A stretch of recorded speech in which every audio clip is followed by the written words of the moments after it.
Rhino Bingo 3.2, hold down 5.0. Hornet Bingo 2.7, hold down to 4.3. 400, level 1.2. You're left it down, wind 015. Hey guys, SimmersDim here, back with another Airsoft review, and as the title of the video suggests, it's going to be on the Tokyo Marui HK45. This review is going to be slightly different, as I haven't had the pistol from brand new. It's been my sidearm for about 3 to 4 years at this point. It's completely stock as well. The only things I've actually changed is the fiber sights on top. Everything internally is still as it came out of the box. As always, at the start of the video, I'm going to go over the real steel counterpart, then I'm going to move to my initial thoughts. After that, it will be a range and chrono test. However, it's going to be slightly different. I'm essentially going to be showing you what it's like after 5 years, basically what it shoots at through the chrono and the grouping that I get. Now let's jump onto the brief history of the HK45. The HK45 was designed in response to the US military's Joint Combat Pistol program. The purpose of the program was to equip the US military with a 45 ACP handgun instead of the 9mm M9 pistol they currently had.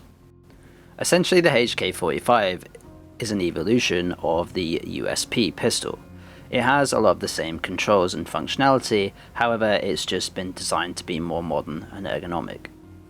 Although the pistol didn't win the Joint Combat Pistol program, in 2011 the United States Naval Special Warfare Command adopted a variant of it under the designation of the MK24 Mod 0. Now let's move on to my initial thoughts. The reason I picked up the Tokyo Marui HK45 was originally my secondary of choice was the Tokyo Marui MK23.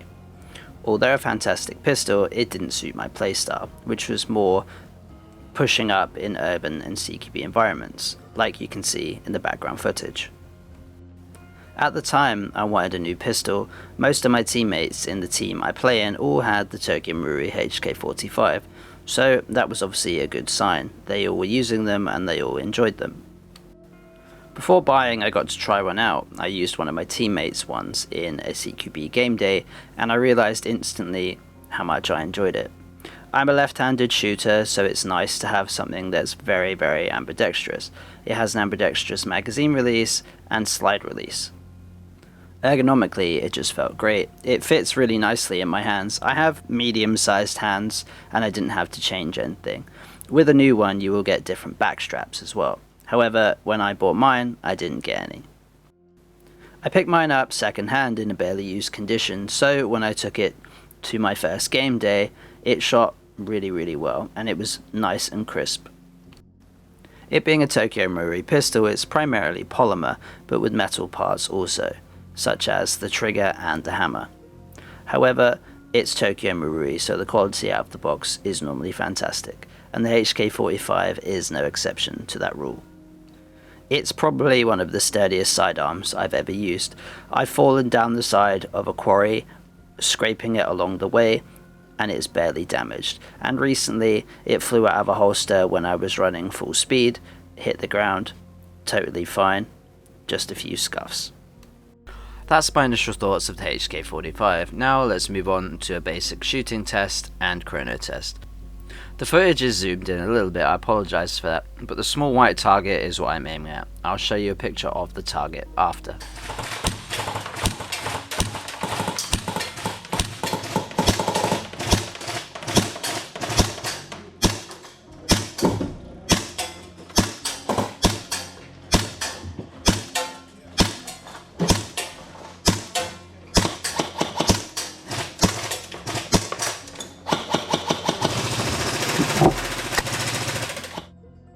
Overall, not a bad grouping. Considering the gun is about 3 to 4 years old with a stock hot rubber and barrel, I think that's pretty good. Realistically, you can hit a torso sized target very easily. Now for the chrono test, I'm using 0.25 gram BBs with green gas on a 14-degree day. 261, 260, 258, 258, 258, 253, 258, 256, 255, 256. As you can see, even after 3 to 4 years, it's pretty consistent with a total FPS variance of 8 FPS. I think that's pretty solid considering it's well used and well worn in. Now let's go over some of the features of the HK45. The first thing I want to highlight is some of the controls on the HK45. I did mention it earlier, but it has an ambidextrous magazine release and slide release. This is great if you're a left-handed shooter. Also, if you pull the slide a quarter of the way back and line it up with the left side of the slide release, that's your takedown lever. Now let's move on to the grip portion of the HK45. It's nicely stippled out of the box that gives you ample grip. Also as well, you get a range of back straps. A small, medium and large one are available depending on the size of your hands. This makes it truly customizable to your grip. Now let's move on to my final thoughts about the Riff. Overall, just in general, the performance is fantastic. It's very ergonomic. Doesn't matter if you're a left or right-handed shooter, it'll literally have you covered. Straight out of the box, you don't need to do anything to it. I only changed the sights as I just really wanted a set of fiber sights. However, the stock sights were fine. It's very simple to take down, to clean and to perform maintenance, and also to access the hop.